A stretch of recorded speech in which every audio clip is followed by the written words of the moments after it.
Bom dia, meu irmão, minha irmã, alunos da EBD. É um grande prazer, uma grande honra estar com os irmãos.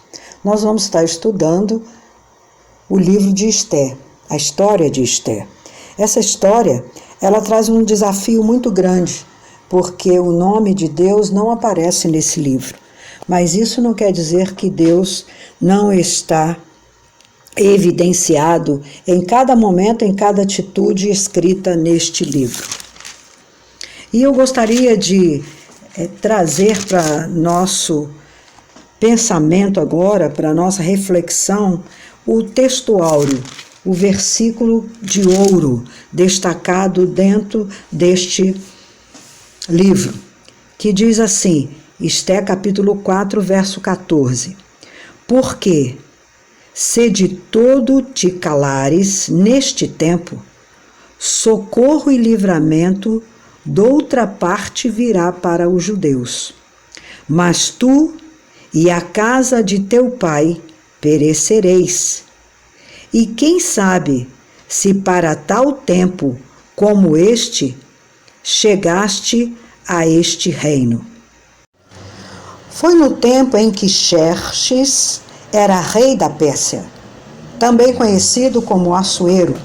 A capital era Suzã, e o reino se dividia em 127 províncias, que iam desde a Índia até a Etiópia. No terceiro ano do seu reinado, o rei deu um banquete para todos os seus oficiais e servidores. Estavam presentes também os chefes dos exércitos da Pérsia e da Média, os governadores e as pessoas nobres da província. Durou 6 meses. O rei exibiu a todos as suas riquezas do seu reino, o luxo, o resplendor da sua corte. Depois dos 6 meses, o rei ofereceu no jardim do palácio um banquete para todos os moradores de Suzã, tanto os ricos quanto os nobres. A festa durou 1 semana. Pelo que diz os historiadores, este banquete, reunindo toda a nobreza e todos os governadores das 127 províncias, ele tinha um objetivo. Sabemos que a festa descrita no primeiro capítulo de Esther foi a ocasião do planejamento da campanha contra a Grécia. Ali os gregos derrotaram sua formidável esquadra na Batalha de Salamina, em 480 a.C. Dizem os historiadores que essa foi uma das batalhas mais importantes do mundo, segundo informações paralelas de Heródoto. Esther substituiu Vasti no 7º ano do seu reinado, enquanto Assuero procurava consolar-se depois da sua desastrosa derrota. Mas é importante pensar agora aonde nós queremos chegar com essa lição. Qual é o objetivo? O que o aluno deve aprender? O que o aluno deve ser capaz?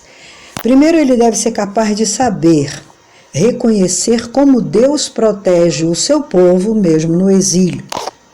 Segundo, ele deve ser capaz de sentir, de perceber a importância do bom testemunho como forma de pregação do Evangelho. E terceiro, ele deve ser capaz de agir, andar fielmente com o Senhor, ainda que isso traga aparentes prejuízos. Essa lição tem que deixar claro para nós uma coisa. Se o grande inimigo dos judeus, na pessoa de Amã, era orgulhoso, cruel, indiferente e astuto, o inimigo das nossas almas é muito mais. E só vencemos quando usamos toda a armadura espiritual. O livro de Esther é uma narrativa bem elaborada que relata como o povo de Deus foi preservado da ruína durante o século V a.C. Foi no meio desse famoso capítulo da história mundial que se desenrola a bela e encantadora história de Esther. Embora o nome de Deus não seja mencionado no livro, cada página está cheia dele, que se esconde por trás de cada palavra. Se o nome de Jeová está ausente aqui, lembremos-nos de que esse livro tinha de passar pelas mãos do censor persa. Embora pudessem eliminar o seu nome, não poderia eliminá-lo. Deus estava presente em cada ponto, em cada letra descrita neste livro. Então, o primeiro ponto da lição chama-nos a atenção para Esther, sua família e sua criação. Depois de depor a rainha Vasti, o rei quis uma nova rainha. Assim, jovens de todo o império foram trazidas ao harém do palácio real. E entre elas, Esther, que agradou ao rei Assuero e foi feita rainha. Olha que privilégio. Mas não podemos esquecer que tudo tem um propósito, tudo tem um plano.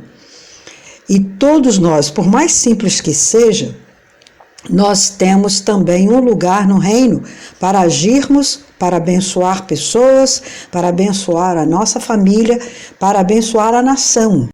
E assim podemos ver o início da história. A rainha Vasti também ofereceu no palácio real um banquete para todas as mulheres dos seus convidados. E no 7º dia de banquete, o rei já havia bebido bastante vinho, estava muito alegre. Aí ele mandou chamar os 7 eunucos e mandou que fosse e trouxesse à sua presença a rainha Vasti usando sua coroa. Ela era muito bonita e o rei queria que os nobres, os convidados, admirassem a sua beleza. É claro que nenhuma mulher persa podia consentir nisto. Era uma afronta à sua condição de mulher. A embriaguez tinha ultrapassado os limites, as mais sagradas normas da etiqueta oriental. Mas a rainha não atendeu à ordem do rei e por isso ele ficou furioso. Então, olha o que foi dito na presença do rei e dos príncipes, conforme relato do capítulo 1, a partir do verso 16.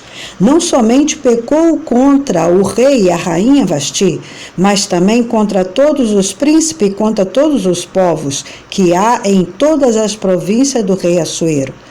Porque a notícia deste feito da rainha sairá a todas as mulheres, de modo que desprezarão os seus maridos aos seus olhos, quando se disser, mandou o rei Assuero que introduzisse à sua presença a rainha Vasti, porém ela não veio. Parece que uma coisa dessa realmente é bobagem. Como que outra mulher vai tomar exemplo da rainha? Mas há pouco tempo, no Reino Unido, a princesa Margaret, irmã da rainha, casou-se e pediu que fosse retirado da cerimônia a parte em que é dita que a mulher seja submissa a seu marido. E ela resolveu que tal frase não entraria, porque ela não ia se submeter ao marido. E não foi muita surpresa que em pouco tempo os casamentos que estavam sendo feitos na Inglaterra e em todo o mundo também foi pedido para que na hora da cerimônia fosse tirado a palavra submissa a seu marido. Então uma ação de um monarca, uma ação de um nobre, de um representante da nação pode realmente causar muito dano. Então eles estavam com medo do como que a nação ia reagir quanto a isso. Mas a parte que me chama mais a atenção é que a desobediência, seja ela até como foi a de Vasti para com o seu marido, o rei, Neste ponto da lição, da história que aprendemos e que estamos aprendendo, o que deve ressaltar aos nossos olhos é um ponto muito importante para Deus, que é a desobediência. Toda desobediência, ela traz uma consequência. Isso é tão importante que para Deus, a única condição para o casal se manter no Jardim do Éden era justamente a obediência. Então a gente tem que pensar nisso. Há uma consequência para todo tipo de rebelião, para todo tipo de desobediência. Agora, Jesus sendo o segundo Adão, ele nos liga à vida. A obediência de Cristo, retratada e descrita na Bíblia, e que o levou à morte de cruz, sendo obediente até o ponto da sua morte, essa obediência ligou-nos à vida. Então, toda vez que eu me ligo a Jesus, quando eu aceitei-o como meu Salvador e eu mantenho essa obediência como rei da minha vida, ainda que eu não entenda, ainda que fique confuso algumas ordens, mas quando eu obedeço, eu me ligo à vida. Então, na lição, a gente não pode perder este ponto, porque é muito importante. Ligado à obediência, você tem vida. Ligado à desobediência, há consequências e morte. Sendo assim, podemos destacar o primeiro ponto para a nossa lição, é que depois de depor a rainha Vasti, o rei quis uma nova rainha. Assim, as jovens de todo o império foram trazidas ao harém do palácio real, e entre elas Ester, que agradou ao rei Assuero e foi feita rainha. Entretanto, ela não declarou a sua ascendência, continuou, porém, a respeitar e obedecer ao homem que havia adotado e criado-a como filha. Essa orientação paterna se mostrou crucial em salvar a vida de todos os judeus da província persas. Importante notar que a família de Ester era apenas o seu primo, Mordecai, mas mesmo assim houve uma preocupação de Ester em não desfazer deste laço familiar. E ele, por sua vez, também, porque a Bíblia conta que ele acompanhava os passos de Ester no palácio, para que ela pudesse ser guardada. Ele não sabia o que ia acontecer com ela. Só que nem ele nem ela sabia que Deus estava preparando para esse momento, quando o inimigo se levantasse. Eles poderiam ser usados como foram usados para ser bênção. Importante é saber aqui que Deus tem o seu propósito. E nos nossos tempos também Ele tem levantado homens e mulheres. Talvez você seja uma dessas pessoas. Por isso que é importante estar em intimidade com Deus. Estar aprendendo dEle, para que na hora certa o Senhor possa te usar em seus propósitos. E não precisa muito. Percebe-se que pessoas são levantadas para apenas um momento na história. Eu fico lembrando aqui do momento em que Jesus entrou na cidade e disse aos seus discípulos: vá até aquele homem e diga que eu preciso do seu burrinho para entrar em Jerusalém. Então, verifique, tem pessoas que eles são usados para aquele momento. Talvez aquele homem tenha sido usado por Deus somente para aquele momento porque ele tinha um burrinho. Então, os propósitos do Senhor são grandes. Você talvez tenha nas suas mãos ou na sua família pessoas que farão grandes coisas no mundo espiritual. Talvez ninguém saiba disso, nunca saberão, mas que fará toda a diferença no propósito do Senhor. Uma figura que ainda não foi mencionada, um personagem importante para essa história, é Amã. Quando Amã aparece no livro de Ester, acabava de ser elevado ao mais alto posto do reino da Pérsia. Cheio de orgulho, não pôde suportar a indiferença, mesmo do mais insignificante súdito. A pequena falta de Mordecai foi transformada em uma ofensa capital. Amã foi o Judas de Israel, um monstro de perversidade na vida do povo escolhido de Deus. Durante a leitura do livro de Esté numa sinagoga judaica, na festa de Purim, pôde-se ouvir a congregação dizer, cada vez que Amã é mencionado, que o seu nome seja apagado. Enquanto isso, meninos jogavam pau e pedras, simbolizando a sua revolta contra Amã. Provavelmente Amã era da realeza amalequita. Se Amã de fato era amalequita, isso já explicaria por que tinha tão grande ódio aos judeus, porque Jeová havia decretado que os amalequitas por fim seriam exterminados. A gente pode ler isso em Êxodo, capítulo 17, do verso 14 ao verso 16. Isso se deu porque eles mostraram ódio a Deus e ao seu povo, por tomar a iniciativa de lançar ataque contra os israelitas quando estes passavam pelo ermo, pelo deserto. A gente encontra isso em Êxodo 17, 8. Amaleque é uma figura bíblica escrita na Torá, e de acordo com o livro da lei, ele era filho de Elifaz com uma concubina e neto de Esaú. Portanto, ele era parente também do povo de Israel, mas foi o principal inimigo de Israel. Os amalequitas eram um povo que frequentemente aparece na Bíblia confrontando os israelitas. Os amalequitas habitavam o deserto do sul de Canaã, mas viviam num regime de nômades. Eles também são chamados, na narrativa bíblica, do povo de Amaleque.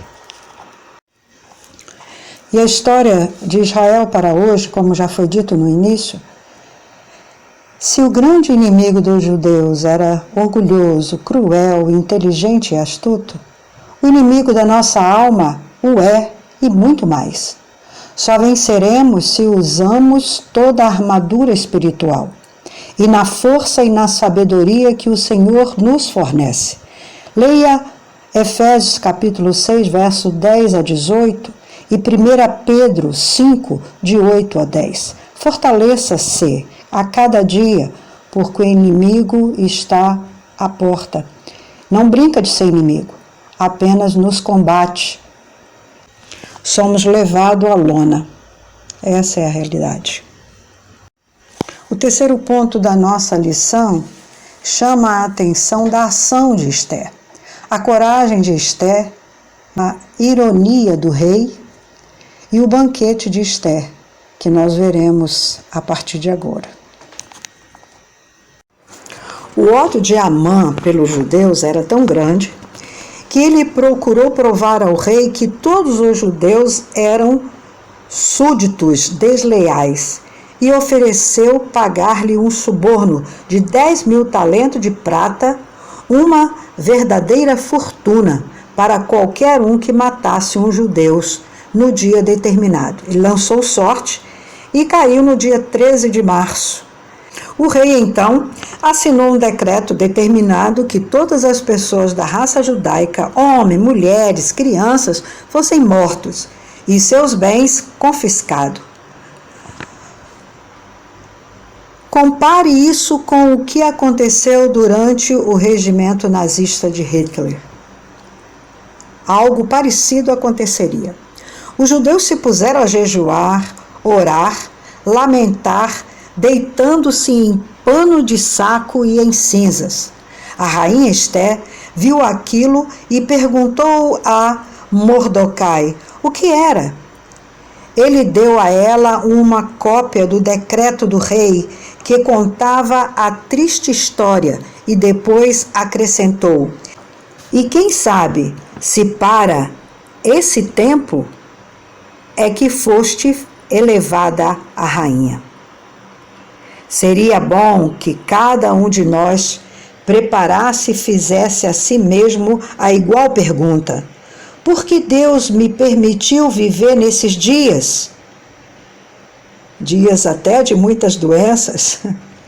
Certamente, para fazer o que é reto, talvez tenhamos que arriscar as nossas próprias vidas, mas precisamos enfrentar a situação e responder como essa rainha jovem respondeu: se perecer, pereci.